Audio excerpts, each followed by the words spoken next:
Doon sa testimonya ni Alice Go dito sa committee na siya ay anak ng kasambahay. No? Na ang pangalan ng kasambahay ay Amelia Leal. Di ba ho? Yes, So dito sa birth certificate, lumalabas 4 na beses na buntis yung kasambahay. Ang punto ho dito, nakikita ko may pattern with this family. No? Especially yung kanyang ama, no? Na nagbibigay ng maling impormasyon, ngayon nagbibigay ng pekeng dokumento. Considering the emerging evidence, kahit dito sa hearing, dun sa nationality ni Alice Guo, what penalties might she face? Option din po ba yung deportation? Kung ma-charge po si Mayor Alice Guo at yung mga ibang foreign nationals na respondents, sa harap po sila sa kaso at kung ma-deem guilty sila ng korte, ang maximum penalty po ay life imprisonment. Pending ang kaso sa korte, hindi po sila pwede ma-deport. Ngunit kung assuming mag-convict sila at ma-serve yung sentence, doon na po sila maaring ma-deport kung foreign national po sila. If convicted, service of sentence in the Philippines is a prerequisite before their deportation to their countries. Yusek, if you can answer this question. Now that there is a move to cancel the birth certificate, meron nang ika-cancel na, and I'm very optimistic maka-cancel with the amount of evidence na peking kanyang birth certificate. Nakikita ko na maka-cancel to. Anong mangyayari kay Go Huaping? No? Ang basa ko dyan, sir, baka additional evidence po yan dun sa co-warrant of proceeding na i-initiate ng Office of the Solicitor General labang kay Mayor Alice Guo. But maiiwan pa ba siya sa bansa natin? If the co-warrant of proceeding against her succeeds, she will be stripped of Philippine citizenship. However, as long as if she is charged in court for her pending criminal investigations, hindi po siya maaaring ma-deport habang pending itong mga kaso na to.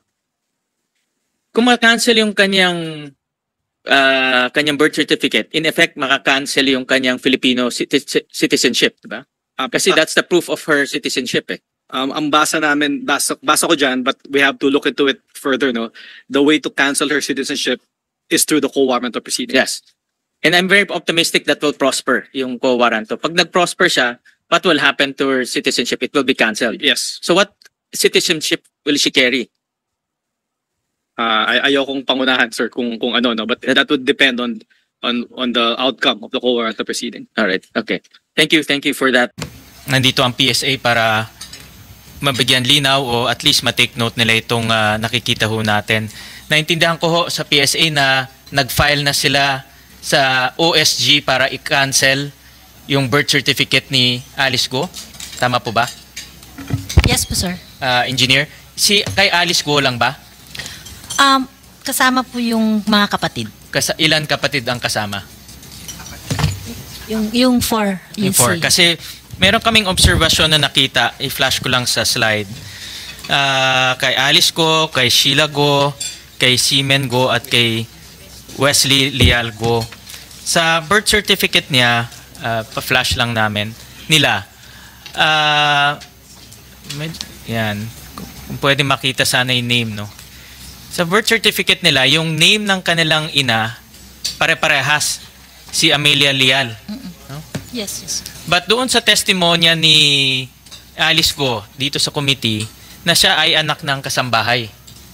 No? Na ang pangalan ng kasambahay ay Amelia Leal. Di ba ho? Yes, so dito sa birth certificate, lumalabas 4 na beses na buntis yung kasambahay.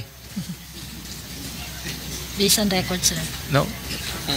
Parang unusual, no? Kasi yung kanyang first testimony, sinabi niya na yung kanyang ina hindi niya nakilala dahil kasambahay at hindi niya na nakilala. Pero succeeding years na buntis ulit ng 3 beses pa. Yes, sir. No? So that's one. Another thing, nakita ho namin doon sa marriage certificate, na point out na ito ng ating chairperson, na yung date of marriage ng kanyang ama, no, na dito ay pangalan si Angelito Go at si Amelia Leal. No, kay Alice at kay Sheila, ang date of marriage is October 14, 1982. Yes, sir. Tama? Doon kay Seaman at kay Wesley, January 21, 1987. So magkaiba po yung date of marriage, no? And plus, nung tinignan ng PSA, wala naman silang marriage certificate at all. Wala po, sir. Correct? Wala Tama sir. po ba? Wala Negative. no? So obviously itong mga dates na ito peke, no, na ibinigay nila. Pero nagtanong-tanong pa rin ho kami sa Caloocan Civil Registry tungkol dito sa dalawa because we were doing further investigation. Na-investigahan nyo pa itong si Seaman at si Wesley? We have already requested for an ocular inspection. However, the local civil register questioned the authority to conduct the ocular visit. So we are coordinating with the local chief executive so that we can do further verification po dun sa ano. The local civil registry questioned your authority? Actually, sir, because we have a representative registration officers from the field office that will conduct the ocular. Okay. So we are coordinating with the local po. Yeah, but in due fairness, yung kinausap po namin yung local civil registry and very cooperative naman sila sa amin, no? In due fairness to the local registrar. And maybe because kapitbahay namin, Valenzuela, Caloocan, magkatabi, no? So she was very cooperative. And binigay niyo ho sa amin yung mga facts surrounding kay Seaman at kay Lialgo. At one of the supporting documents kay Seaman and kay Wesley Go is a baptism certificate. Hindi, yung actual baptism. Anyways, meron ho siyang baptism, itong dalawang may baptism certificate, no? Ipa-flash ko na lang later on yung actual baptism certificate. And we dug deeper, tinignan namin kung totoo itong baptism certificate. And then nag-certify po yung San Roque Cathedral Parish na wala silang ganyan na birth certificate or baptismal certificate doon sa church na yon, no? Pumunta ho kami doon, binigay namin yung in-issue na yung supporting document na baptismal certificate. Pinakita namin sa kanila at sabi nila walang ganun na mga tao na binaptize doon sa kanilang lugar. And they issued ito bagong official negative certification. So, ang punto ho dito, nakikita ko may pattern with this family, no? Especially yung kanyang ama, no, na nagbibigay ng maling impormasyon, ngayon nagbibigay ng pekeng dokumento, no? Kasi kailangan ng supporting documents, tama, ma'am, the engineer?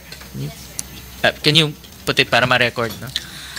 Yes, sir. Kailangan po yung supporting documents because yun po yung evidence, facts of the birth. Kay Sheila at kay Alice walang supporting documents whatsoever, Yes, diba? yes. Dito kay Seaman at kay Wesley may supporting documents pero peke. We cannot provide yet, sir, because yun nga yung sinabi ko kanina. I know, but we nauna na kami at kinuha na namin information. So, we want to flag PSA, gusto namin malaman ninyo na yung supporting documents kahit na meron, peke naman yung binigay. Yes, sir. We're also doing that, sir. Kung nakuha namin yung mga supporting documents, sinusundan namin yung kagaya po yung ginawa nyo, baptismal, is it valid? Based sa findings niyo, hindi, then that makes it a proof na talagang hindi authentic yung And then, and in fact, sir, ginagawa din po namin, we go to the barangay and ask whether these are residents talaga nung time na yon. And I want to put emphasis na napakalaki ang problema natin sa late registration process. Dapat seryosohin to ng PSA at gumawa na ng aksyon. Kung kailangan ng batas, dapat gumawa na tayo ng batas dahil after nitong investigation ng committee, lumabas na hindi lang ginagamit to ng mga criminals para makakuha ng Filipino citizenship. Nabalitaan namin na ang Canadian Embassy ngayon nagre-require na ng DNA test pagkukuha ka ng visa na may bata kang kasama. Kasi na-detect nila na yung birth certificate na ginagamit ng bata ay peke dahil ayaw nila dumaan sa adoption process. Mabusisi kasi yung adoption process natin, USECT, di ba? Napakabusisi yun. To shortcut, mag-i-issue na lang sila ng peking birth certificate na anak nila itong batang to. No? Siguro mga Filipino rin para magkamukha. No? But because of that incident, Ang Canadian Embassy ngayon naghigpit na, kailangan may DNA test. So hindi lang enough yung birth certificate, dapat may DNA test na nagpapatunay na anak mo talaga yung bata. So ang punto dito ay itong late registration process natin nagagamit na rin for human trafficking ng bata, USEC, because this is tantamount to human trafficking. No, dinadala mo yung bata doon na hindi mo naman kamag-anak at pinapalabas mo kamag-anak through a fake birth certificate. So importante na, and we will request from PSA to give us your list of recommendations, your list of action plans, the reforms that you have undertaken, plus yung remedial legislation. Ano ba yung mga batas na kailangan natin para mahinto na ito? At kanina napakita ng staff ko yung baptismal records. Pakilabas nga. Yan, ito yung baptismal records na supposedly attachments doon sa fake birth certificates ni Seaman at ni Wesley Guo. No? Just to flag you, para in your investigation matingnan nyo rin yan. And I'll jump to USEC T. Itong na-mention ng nakuha kong information about dinadala yung mga gusto nila mag-adapt, no? Gusto nilang mag-adapt dito sa Philippines. Pero dahil nga mahirap yung ating adoption process, which is tama naman, ngayon pinipeke na yung birth certificate. Meron ba kayong mga ganitong nadidetect lately? Yes, Senator. Meron po kami ganun na-detect lately. But yung focus namin ngayon, at in fact, magko-convene na kami ng small group from IACAT members, ay yung online bentahan ng mga bata. Nandun pala kami sa level na yon at tong nababalitaan natin na ginagamit yung late registration upang ma-regularize yung relationship ng bata at saka ng magulang. At ang basa namin dito, parang covering the tracks na lang to once mabili yung bata online or in some other venue.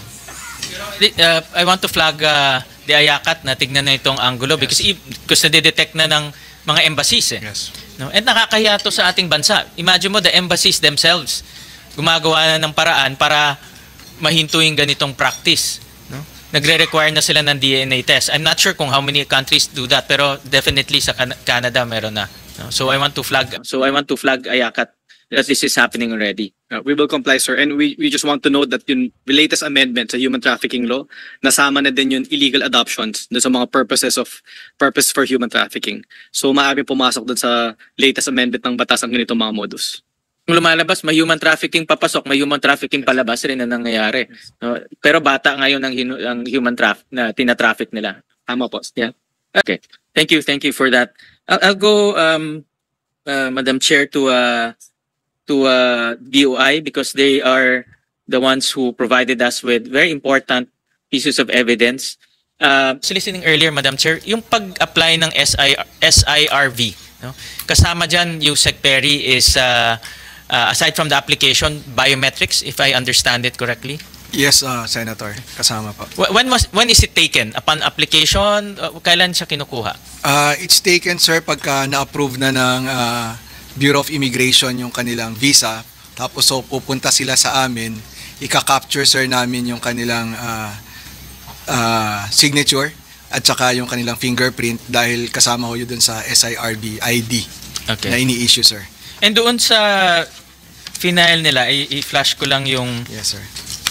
Kanina na-flash na ni Madam Chair yung sa BOI, yung kay Lin Wenyi, nakasulat doon dependent daughter. Kay Lin Wenyi, nakasulat doon dependent daughter. Yung kay BOI. Anong ibig sabihin ng dependent daughter? Ang typical ko yung normal na interpretation natin, anak niya tapos below 21 years old. So doon sa kanyang papeles, dineklara niya anak niya. Apo. Okay. And then the committee was also furnished with itong passport ni Guo Huaping. And then there's also the next slide. Next slide. Yan. Yung passport is the original passport, tama? Opo, yung Ni Guo copy ko Huaping. namin as captured dun sa Itong picture nung mas malaking bata, kailan niya nakuha? 2003. 2003, sir. 2003. Okay. 2003 siya nakuha. So at that time, if you go by this age, mga around 13 years old siya at that time. Yes, Your Honor. Correct. And then, kasama nito is, I understand, biometrics na sinabit rin to the committee. Yes, sir. Yeah, and I just want to flash the biometrics. Madam Chair, it was given to the committee. So ito yung biometrics ni Go na nakuha ninyo. Correct? Well, hindi nyo ito yung sinabit ninyo. No? We're not, yan yung sinabit ninyo sa amin. No? Yes, Your Honor. Okay, so during that time, physically, kinuha nyo yung biometrics ni Go Huaping, kinuha nyo siya ng picture in 2003 Tsaka signature. and signature. Physically, nandoon siya. Opo, Your Honor. Hindi anyone na representative or anyone. Siya mismo ang kumuha Siya nun. mismo po. And Madam Chair, with the permission of the chairperson, I also saw kanina that the chairperson pinakita yung NBI clearance ni Alice Guo. Can we show that? I don't have a copy of that. No? Nandito pa ba si RD Abiera? Yan. Nag-CR lang? Ayan, sir, sorry kung na ano namin CR mo. Sir, galing this document came from NBI. Yes, sir. This is the NBI clearance of Alice Guo. Complete with picture and biometrics. Ngayon ko lang nakita yan, sir, pero kung ang NBI i-presume ko na yan na yun, sir. This was submitted to the committee. Submitted to the Official committee, official sir. document. Yes, sir. So, merong ngayong fingerprint ang DOI, may fingerprint ang NBI. Kayo ang competent agency to match. Pwede nyo bang gawin yan para sa committee? Yes, sir. May dactyloscopy division kami, sir. Yun, Pero determine whether or not the fingerprint ay parehas. At yung katanungan kanina ni Senator Ontivero, sir, tinanong ko kung tapos na. Hanggang ngayon pinag-aaralan pa nila, sir. Mayroon ng, I think the committee already communicated with NBI na i-match. Yes, sir. Na-match na ba? Pinag-aaralan pa, sir. Hindi pa tapos, sir. Hindi pa natapos. Pero nag-umpisa na yung matching. Opo, sir. Kailan matatapos? Itatawag ko ngayon, sir, kung ano, kasi tinawag ko kaagad kanina at pinapuntahan ko na rin yung address ng nag-request ako dito sa NCR na pupuntahan yung address nung 2005 clearance. Wala pang feedback, sir. Baka pwede niyong tanungin kung pwedeng mabigyan tayo feedback bago matapos ang hearing. Yes, sir. Tatawag ko. Kasi andyan na yung galing sa BOI, which is importanteng ebidensya. Meron na kayo nakuha. Match na lang natin. Ako confident ako. 100% ako na magmamatch yan. Pwedeng, kung ang NBI, sir, wala pang specimen ng fingerprint, pwedeng dadalahin ko, sir, pagbalik ko papunta Pero sa office. napadala na ng committee yung, I think the digital copy napadala na. No? Itatanong. Paki-verify na lang, sir. Yes, sir. Okay. Tatawag ko ngayon, sir, pagkatapos, sir. And then, I want to ask, Madam Chair, again, pursuing your question to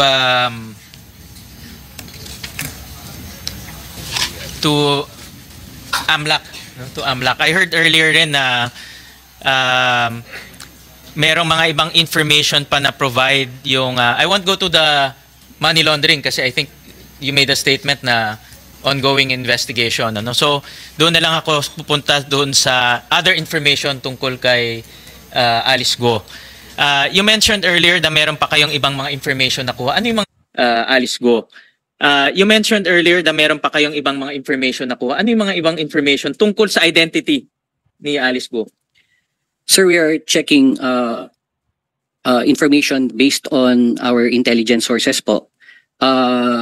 Like sa mother po, yung variations po ng name and other information provided po based sa pagkatao po niya.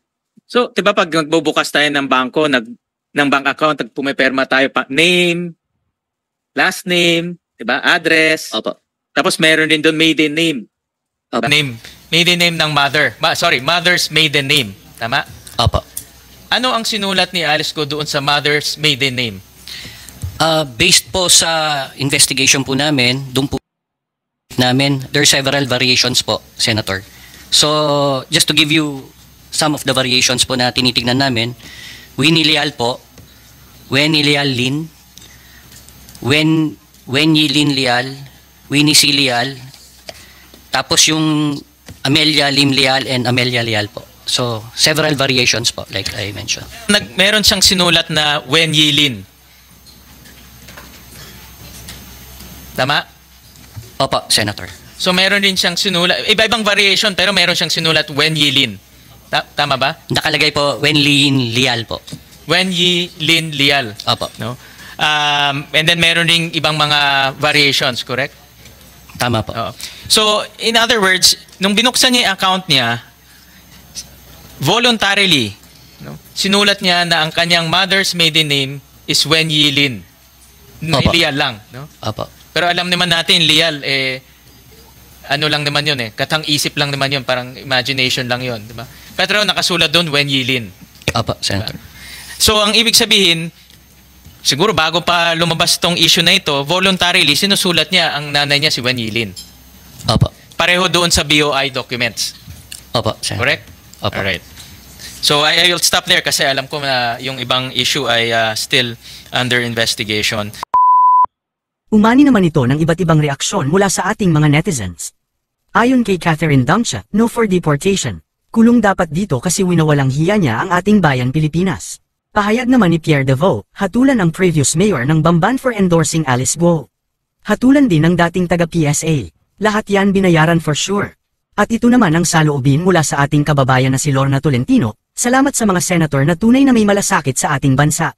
Senador Gatchalian and Senador Hontiveros. Salute po ako sa sipag ninyo. Mga kababayan, feel free to comment below para maglabas ng saloobin sa balitang ito.